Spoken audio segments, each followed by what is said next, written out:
हर हर महादेव। मित्रों, भगवान शिव ने बताया कि स्त्री के कौन सा फूल सूंघने मात्र से ही उसे पुत्र की प्राप्ति होती है।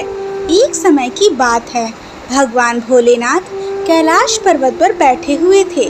तभी माता पार्वती आकर उन्हीं के समीप बैठ जाती हैं। तभी माता पार्वती कहती हैं, हे स्वामी, आज मैं जब आकाश लोक में भ्रमण कर रही थी तभी मैं पृथ्वी लोक पर एक बहुत ही अद्भुत दृश्य देखी हूँ। उसे देखकर मेरे हृदय में ममता की मोह उमड़ पड़ी। मित्रों, फिर भगवान भोलेनाथ कहते हैं, हे देवी, आज आपने कौन सा पृथ्वी लोक पर दृश्य देख लिया जिसे आप इतना विचलित हो रही हैं। तभी माता पार्वती कहती हैं, हे प्रभु, एक गांव में आपका बहुत ही सुंदर मंदिर है। मैंने उस मंदिर पर आते हुए बहुत से लोगों को देखा कि कुछ लोगों के पास 4-4 पुत्रियां हैं और कुछ लोगों के पास 4-4 पुत्र। तो हे प्रभु, जिन लोगों के पास पुत्र नहीं हैं, केवल पुत्रियां हैं, वह अपने वंश को बढ़ाने के लिए बहुत ज़्यादा दुखी हैं। ऐसे माता पिता एक पुत्र की प्राप्ति के लिए पता नहीं कहां कहां भटकते हैं, क्या क्या पूजा पाठ करते हैं, फिर भी उनकी सूनी गोद नहीं भरती। आखिरकार ऐसे माता पिता को, जिनकी गोद एक पुत्र के बिना सूनी है, ऐसे माता पिता की गोद कैसे भर सकती है और किस प्रकार से उन्हें पुत्र की प्राप्ति हो सकती है। तो हे प्रभु, कृपया आप इसके बारे में मुझे कुछ बताएं। तब भगवान भोले बाबा कहते हैं, हे देवी, आज मैं तुम्हें एक ऐसे फूल के बारे में बताऊंगा जिसे मात्र सूंघने से ही पुत्र की प्राप्ति होती है। मित्रों, फिर माता पार्वती कहती हैं, हे प्रभु, यदि ऐसी बात है तो मुझे उस फूल के बारे में आप ज़रूर बताएं। वह कौन सा फूल है जिसके सूंघने मात्र से ही पुत्र की प्राप्ति होती है। मित्रों, फिर आगे माता पार्वती कहती हैं, स्वामी, आप बताइए वह कौन सा फूल है और उसे किस प्रकार से प्राप्त करना चाहिए तथा उसे किस प्रकार से सूंघना चाहिए। तभी भगवान भोलेनाथ कहते हैं कि हे देवी, यह सब जानकारी मैं आपको एक छोटी सी कथा सुनाकर देता हूँ, जिसे सुनने के बाद आपके सभी प्रश्न के उत्तर आपको मिल जाएंगे। फिर आगे भगवान भोलेनाथ कहते हैं, हे देवी, जो भी मनुष्य इस कथा को पूरे ध्यान और मन लगाकर सुनता है, वह भी जान जाता है कि वह कौन सा फूल है जिसे सूंघने मात्र से ही पुत्र की प्राप्ति होती है। तभी माता पार्वती कहती हैं, हे स्वामी, आप इस कथा को मुझे अति शीघ्र सुनाइए, क्योंकि मैं यह जानना चाहती हूँ कि आखिरकार वह फूल कौन सा है और उस फूल का नाम क्या है जिसको सूंघने मात्र से ही पुत्र की प्राप्ति होती है। क्योंकि प्रभु, एक नगर में एक सेठ की पुत्री है जो हमारी बहुत बड़ी भक्त है। वह हमारी तथा आपकी पूजा हर सोमवार को करती है तथा वह हर सोमवार व्रत भी रहा करती है और अभी तक उसकी शादी नहीं हुई है और वह अपने पिता और अपनी बहनों की हालत को देखते हुए पुत्र की अभिलाषा रखते हुए काफ़ी वर्षों से परेशान है कि जब उसकी शादी हो जाए तो उसके मन की मुराद अवश्य पूरी हो और उसे एक पुत्र की प्राप्ति हो। तो इसीलिए हे प्रभु, यदि मुझे मालूम पड़ जाएगा कि फूल को सूंघने मात्र से ही पुत्र की प्राप्ति होती है तो मैं उसके पास जा कर के अपनी उस भक्त को, यानी उस सेठ की पुत्री को, यह बात ज़रूर बताऊंगी जिससे उसे पुत्र की प्राप्ति हो जाए। मित्रों, फिर आगे भगवान शिव कहते हैं, माता पार्वती से कहते हैं, हे देवी, आज आपने स्त्रियों तथा पुरुषों के लिए बहुत ही महत्वपूर्ण प्रश्न किया है। इस प्रश्न में स्त्रियों और पुरुषों के जीवन भर का लाभ छिपा हुआ है। तो हे प्रिय पार्वती, अब मैं इस कथा को सुनाने जा रहा हूँ। आप इस कथा को पूरे ध्यान से सुनिएगा। माता पार्वती कहती हैं, ठीक है प्रभु, आप कथा को आरंभ करें, मैं इसे ध्यान से सुनूंगी। फिर भगवान भोलेनाथ इस कथा को शुरू करते हुए कहते हैं, एक बार की बात है, एक किसान था, उसकी 6 बेटी थी और 5 बेटियों की शादी हो चुकी थी।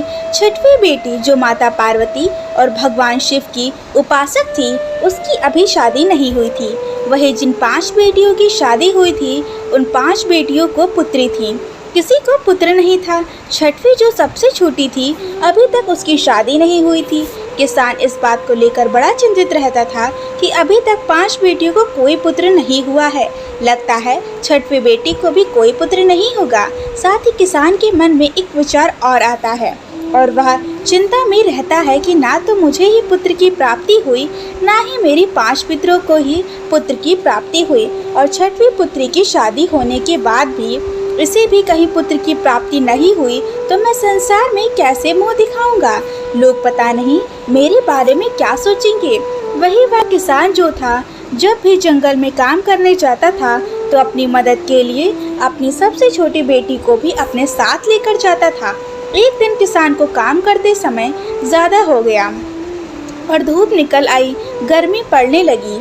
दिन गर्म हो गया तो किसान ने अपने कपड़े उतार दिए और घास में डाल दिए। जब उसका काम खत्म हो गया तो किसान ने अपनी बेटी से अपने कपड़े लाने के लिए कहा, और जैसे ही किसान की सबसे छोटी बेटी किसान के कपड़े को उठाने लगी तो घास के पास उसने क्या देखा, वहाँ पर एक नाग पड़ा हुआ था। वह उस नाग को उठाना नहीं चाहती थी, इसलिए वह वापस अपने पिता के पास गई और उससे पूछा कि उसे क्या करना चाहिए। वही किसान ने अपनी बेटी की बात को सुनकर अपनी बेटी से कहा कि वह उस नाग से ना डरे और इस गान को एक तरफ फेंक दे और अपने पिता यानी उनके कपड़े लाकर उन्हें दे दे। और ऐसा कह कर के किसान जो था अपने घर चला गया। मित्रों, फिर आगे भगवान भोलेनाथ माता पार्वती को कथा सुनाते हुए कहती हैं, हे पार्वती। फिर उसकी बेटी भी किसान के पीछे पीछे घर आ गई। अगले दिन बेटी को फिर से जंगल में जाना था। उसने कहा, पिताजी आप परेशान न होइए, आप नागों को दूर फेंकने के लिए कहते हैं, मगर यदि मैं नाग को फेंक दूंगी तो उसे चोट लग जाएगी। किसान की लड़की मन ही मन उस नाग की मदद करना चाहती है।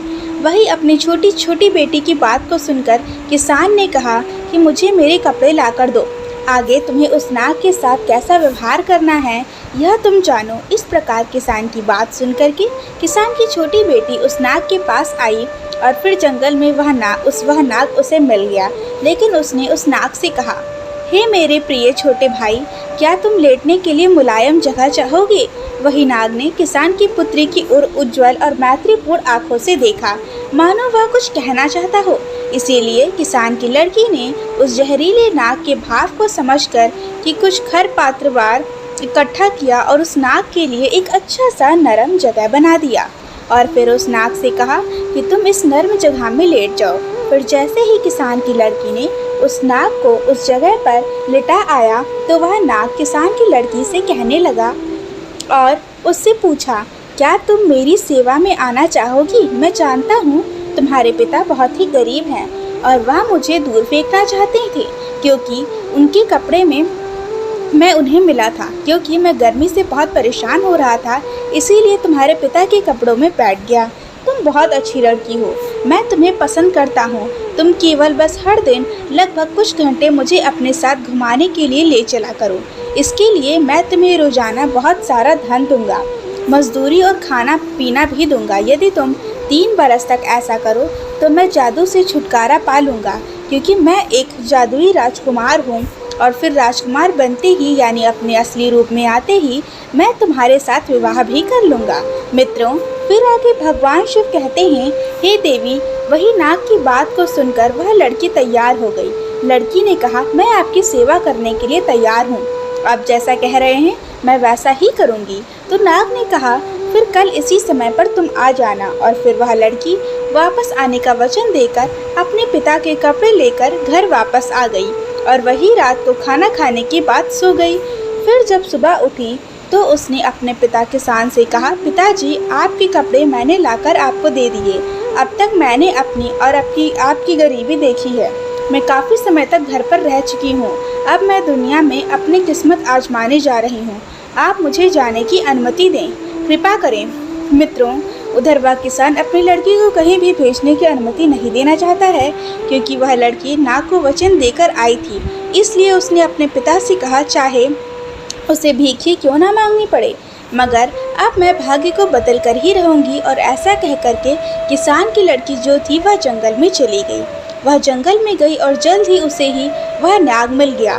फिर वह उसके आने से बहुत ही प्रसन्न हुआ और नाग ने उससे कहा, अब तुम आ गई हो तो मुझे थोड़ा इधर उधर घुमाने के लिए ले चलो। फिर किसान की लड़की ने वैसा ही किया। फिर किसान की लड़की ने उस नाग को अपने पीछे पीछे घूमने के लिए लेकर चल दी। मित्रों, फिर आगे भगवान शिव कहते हैं माता पार्वती से कि देवी जब शाम में घुमाते घुमाते पहले ही दिन का समय समाप्त हुआ तो उस जंगल में एक शानदार महल अचानक प्रकट हो गया। उस महल में एक बड़ा सा कमरा था जिसमें एक बड़ी मेज थी जो खाने पीने की चीज़ों से सजी हुई थी, जो उस लड़की अपने पूरे जीवन काल में भी नहीं देखा था। फिर तो किसान की लड़की ने भर पेट खाना खाया और बिस्तर पर चली गई और फिर रोजाना हर दिन वह 1-2 घंटे के लिए उस नाग को अपने साथ रखती और फिर महल में जाती जहां उसके लिए सब कुछ तैयार रहता और जहां उसके लिए शानदार व्यवस्था की जाती थी।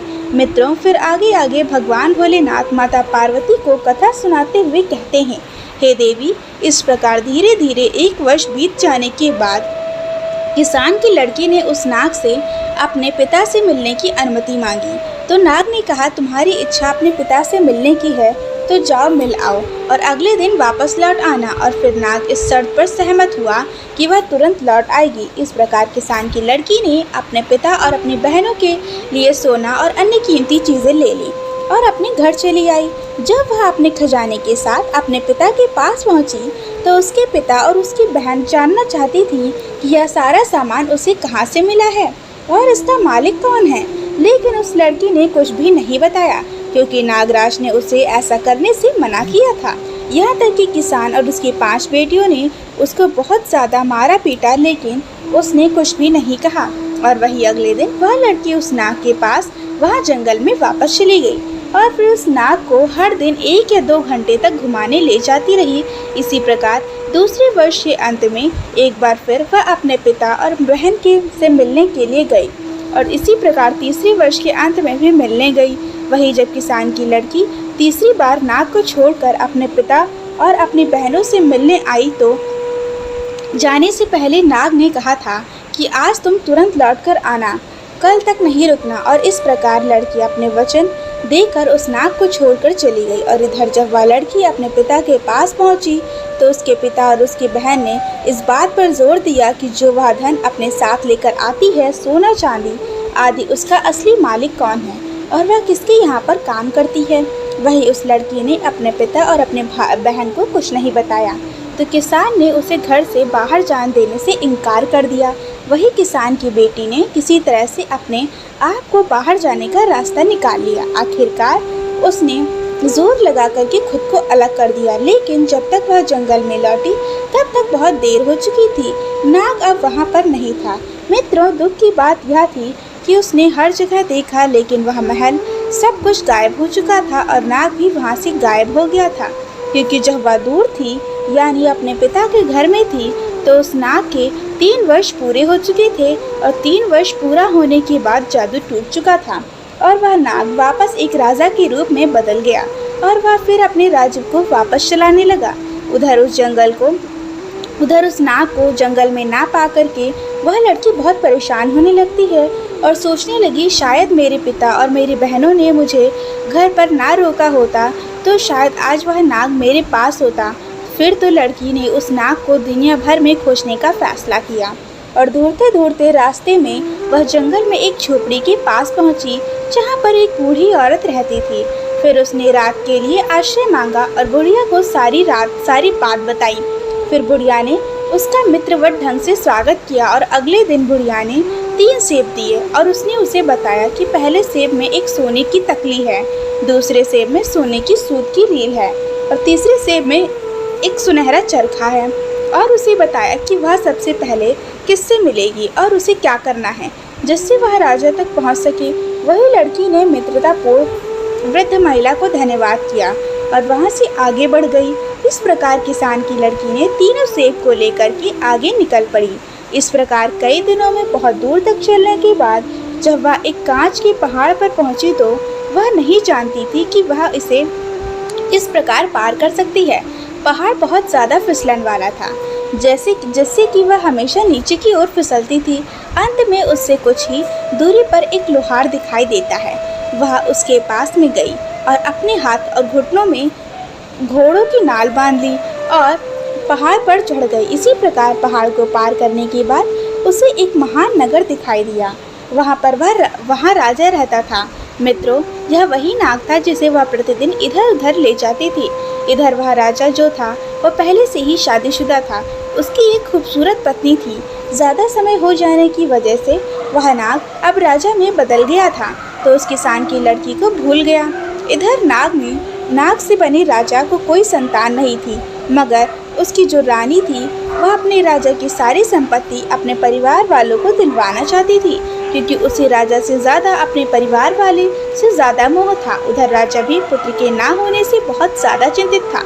मित्रों, फिर आगे भगवान भोलेनाथ माता पार्वती से कहते हैं, हे देवी, एक दाई वेश बदलकर रानी के महल में चली गई और रानी से काम करने की गुहार लगाने लगी। वही रानी ने यह सोचकर कि काम दे दिया कि वह सूत काटने वाली है और रोजाना महल में रह करके मखमल जैसे हमारे महल में रखे हुए सोफा के सूत काट दिया करेगी। इसी प्रकार जब किसान की लड़की ने पहले दिन वाला सेब खोला जो जंगल की बूढ़ी औरत ने उसको दे दिया था, तो उसमें से सोने की तकली निकली और जब रानी ने उस तकली को देखा तो उसे बहुत पसंद आई। फिर रानी ने किसान की लड़की से कहा कि मैं इसे खरीदना चाहती हूँ। तो किसान की लड़की ने रानी से कहा, नहीं, यह बिक्री के लिए नहीं है, लेकिन अगर आप मुझे एक रात के लिए राजा के साथ सोने देंगी तो यह तकली आपको दे दूँगी। वह सोने की तकली रानी को बहुत पसंद आई थी, इसीलिए रानी ने सोचा और वादा किया, ठीक है, तुम मुझे ये तकली दे दो, आज रात को मैं तुम्हें राजा के पास सोने की अनुमति दूंगी। फिर क्या था मित्रों, जैसे ही शाम हुई तो रानी ने राजा को नींद की दवा दे दी और इस प्रकार राजा जो था वह गहरी नींद में सो गया। फिर राजा के सो जाने के बाद किसान की लड़की को राजा के शयन कक्ष में ले गई और छोड़ करके चली गई। इधर किसान की लड़की राजा के पास जाकर के बिस्तर के पास बैठ गई और फूट फूट कर रोने लगी। अब मुझे पता है कि कृतज्ञता दुनिया का चलन है। उसने कहा कि 3 साल तक मैं तुम्हें नाग के रूप में खोज रही थी। तुम्हारी खातिर मुझे अपने पिता और बहनों से मार और कठोर शब्द मिले।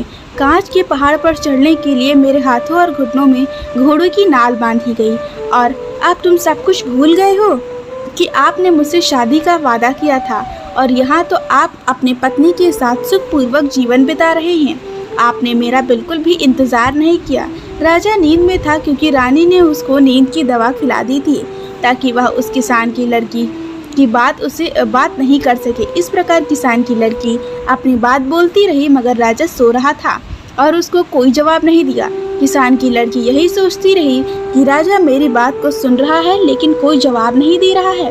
और इस प्रकार राजा से बात करते करते सुबह हो गई और फिर रानी आई और फिर किसान की लड़की को राजा के शयन कक्ष से बाहर ले गई। राजा इतनी गहरी नींद में था कि उसे कुछ समझ नहीं आया। मित्रों, फिर भगवान भोलेनाथ माता पार्वती से कहते हैं कि हे देवी, इस प्रकार किसान की लड़की दुखी होकर दूसरा सेब लिया तो उसे तोड़ा और उसमें एक सुनहरे धागे की रील निकाल ली।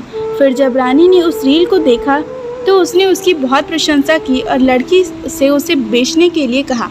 वही किसान की लड़की ने रानी से फिर से कहा कि एक बार फिर राजा से उसकी मुलाकात शाम को करवा दे तो वह उसको सुनहरे धागे की रील दे देगी। वही रानी ने वचन दिया और सब कुछ पहले की रात की तरह ही हुआ। राजा नींद की दवा खाने की वजह से गहरी नींद में सो रहा था क्योंकि रानी ने दूसरी रात भी राजा को नींद की दवा खिला दी थी और उस दवा में इतनी गहरी नींद में राजा था कि वह उसका रोना धोना और कोई भी बात नहीं सुन पाया। हालांकि राजा के एक सेवक ने रानी को राजा के शयन कक्ष में चरखा लाते हुए देखा था और इसीलिए वह राजा का जो सेवक था वह राजा के शयन कक्ष के बाहर चुपचाप खड़ा हो गया और उसने रेशम काटने वाली की सारी बात सुनी और फिर अगले दिन उसने राजा को सब कुछ बताया जो उसने देखा और सुना था।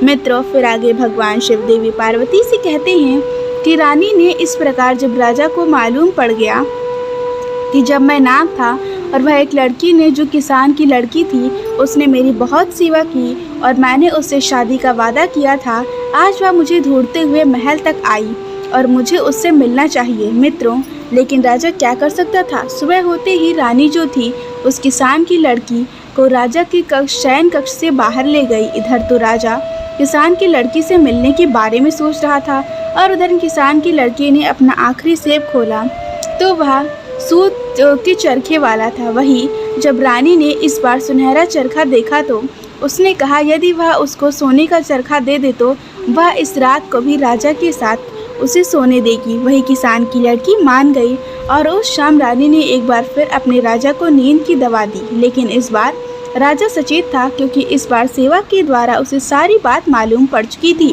वही राजा ने इस बार दवा पीने का केवल नाटक किया।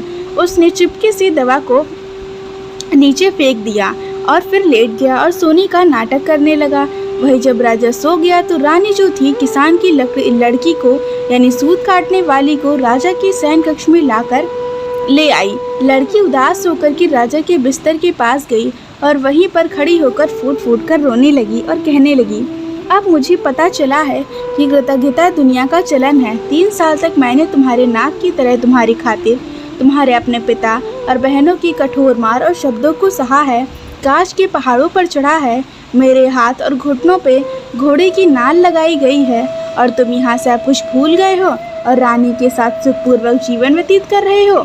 अब मेरा क्या होगा? मित्रों, फिर भगवान शिव देवी पार्वती से कहते हैं। इस बार राजा चुपचाप हर बात सुन रहा था, लेकिन सोने का नाटक करता रहा। वही राजा ने मन में विचार किया कि एक मेरी रानी है, वह है जिसके लिए मैं इतना प्यार करता हूँ और वह मेरी संपत्ति को अपने मायके वाले को देना चाहती है, मुझे सम्मान तक नहीं देती है और एक यह गरीब लड़की है जो मुझे ढूंढते हुए यहाँ तक आई है और जब मैं नाग के रूप में था तो उसने मेरी तन मन से सेवा की थी। राजा ने ऐसा सोचकर कि अगले दिन एक बड़े उत्सव के भोजन का आदेश दिया और उसने रेशम काटने वाली महिला को यानी उस किसान की बेटी को अपने दाहिनी ओर जगह लेने के लिए आमंत्रित किया और फिर भरे दरबार में राजा ने किसान की लड़की के साथ शादी की और सभी ने भोज ग्रहण किया।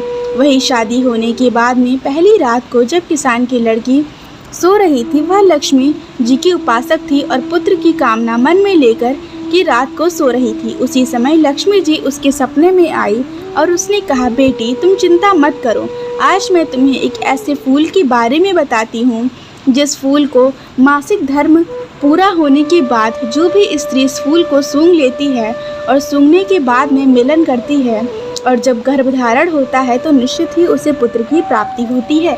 वही लक्ष्मी माता जी ने किसान की लड़की से आगे कहा कि हे बेटी, शाम को सूर्यास्त के समय बगीचे के उत्तर पश्चिम कोने में लाल गुलाब और सफ़ेद गुलाब की टहनी को जिस पर सुंदर साफ और पूर्ण विकसित गुलाब हो एक थाली से ढक देना चाहिए और फिर अगली सुबह सूर्योदय के समय उसे हटा देना चाहिए और फिर लाल गुलाब को सूंघ करके पति के साथ संबंध बनाने पर पुत्र की प्राप्ति होती है एवं सफ़ेद फूल को सूंघ करके संबंध बनाने से पुत्री होती है। मित्रों, फिर आगे भगवान भोलेनाथ माता पार्वती से कहते हैं कि हे देवी, आप अपने उस भक्त को बता देना, उसे ऐसा ही करने को कहना। यदि उसे पुत्र चाहिए तो लाल गुलाब को सूंघना है, फिर ध्यान यह रहे कि धोखे में दोनों गुलाब के फूलों को नहीं सूंघना चाहिए। मित्रों, इस प्रकार उस किसान की लड़की ने राजा को अपने सपने वाली उस बात को बताई। फिर राजा ने सुंदर से बगीचे में एक सफ़ेद गुलाब और एक लाल गुलाब का पौधा लगवाया। फिर अब उन पौधों पर जब फूल आए तो राजा ने एक सफ़ेद फूल वाली टहनी और एक लाल फूल वाली टहनी को ले ली और उसे उल्टा करके रात में दबा दिया। वही सुबह रानी ने मासिक धर्म से निवृत्त होकर के यानी किसान की लड़की ने मासिक धर्म से निवृत्त होकर के स्वच्छ होने के बाद में लाल रंग के फूल को सूंघ लिया और राजा के साथ संबंध स्थापित किए, जिससे रानी को गर्भधारण हुआ और समय पूरा होने पर रानी को एक पुत्र की प्राप्ति हुई। फिर तो राजा ने खुशी के मारे पूरे राज्य में खुशी नगाड़े बजवा दिए, मिठाइयाँ बंटवा दी। इतना ही नहीं, किसान की लड़की ने किसान को यानी अपने पिता को भी यह बात बताई और अपनी बहनों को भी फूल वाली बात बताई। यहाँ तक कि राजा की पहली रानी को भी उसने यह फूल सूंघने वाली बात बताई। फिर तो सभी को पुत्र की प्राप्ति हुई और जिसने पुत्री चाही उसे पुत्री की प्राप्ति हुई। मित्रों, फिर भगवान शिव कहते हैं कि हे देवी, इस प्रकार से उनके घर में सबके जीवन में सुख की अनुभूति होने लगी। इस तरह से उन सबको पुत्र की प्राप्ति हो गई और फिर उसके परिवार में सभी का जीवन खुशियों से भर गया।